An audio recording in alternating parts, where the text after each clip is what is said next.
Philippians 1:21 states that for me to live is Christ, to die is gain. As Christians, a lot of times we say we believe that, but it's not until someone dies that we actually start thinking about it. For me, it's very true. I remember the day my pap died. It was a winter day. It was one of those moments that that verse really comes into question, because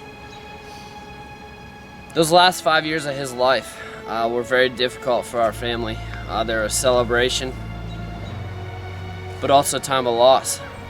5 years before he died, my grandfather's lungs collapsed. And at that moment, the doctor said he probably wouldn't make it too much longer. It was a crazy experience for us because we knew his faith.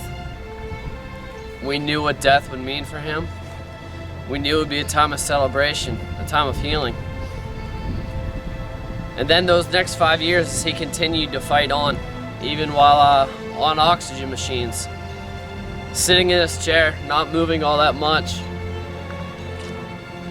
There was days of good, there was days of trial, but it was a joyous time of the same.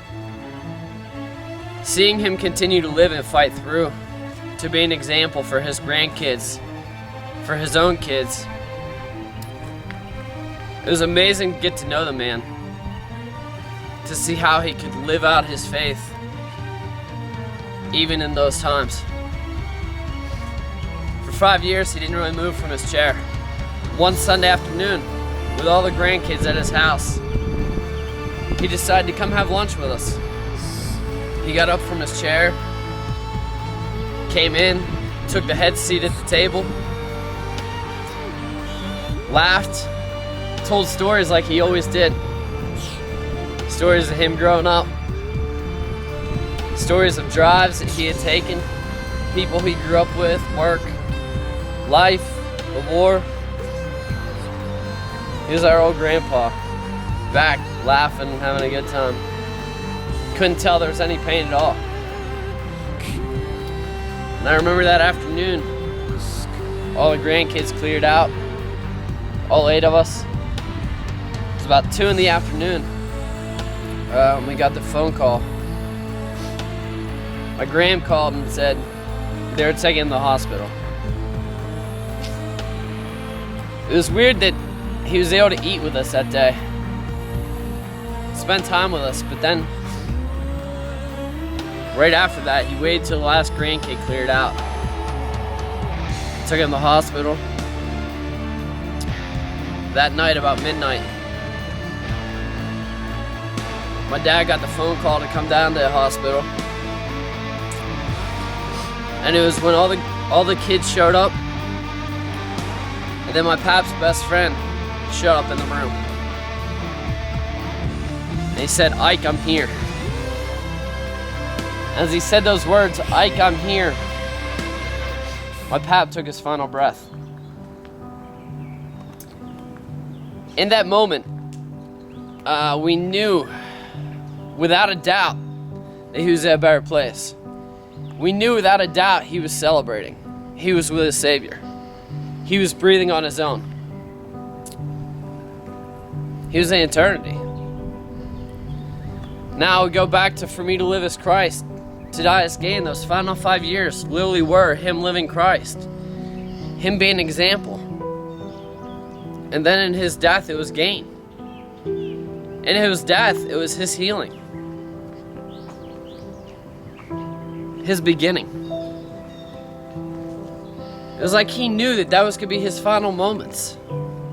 So he put pain to the side and spent that meal with our family. Spent that day with us to give us one final memory of who he was. I remember his funeral being a celebration. All the grandkids getting up and singing the song Elvira by Oak Ridge Boys. We wanted to cry, but we also wanted to celebrate. We wanted to be sad, but we knew he was healed. So in his death came life, came a new beginning. To die is gain.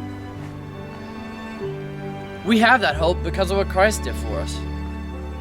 Because of his penalty on the cross, because of his death.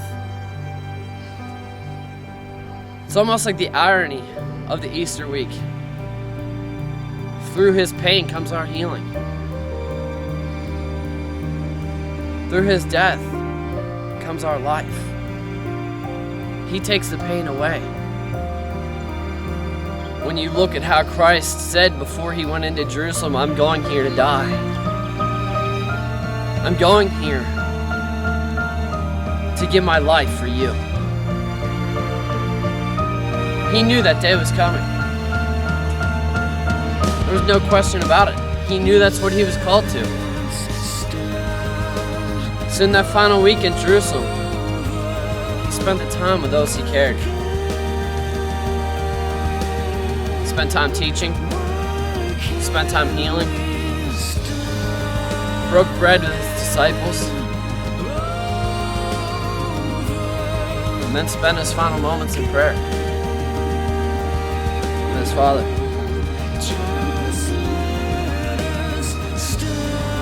And then as he was on that cross,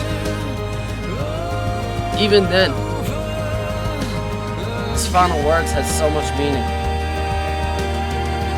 His final words,